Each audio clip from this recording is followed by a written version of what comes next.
உருவானவுடன் பிறப்பு உணராதன் உயிர் துடிப்பு இருந்தாலும் மானம் நானும் காக்க வேணுமே. விருந்தாளி எனும் எனக்கு விரும்பாத இடம் எதற்கு? என்னை போன்ற ஏழை வாட வீதி போதுமே.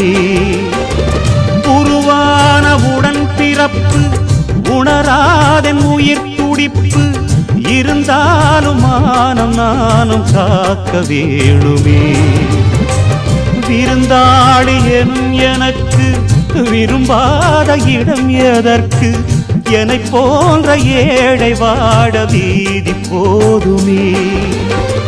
தென்றல் காற்றை பார்த்து தேவையில்லை என்று தூரம் போகச் சொல்லும் தோட்டம் எங்கும்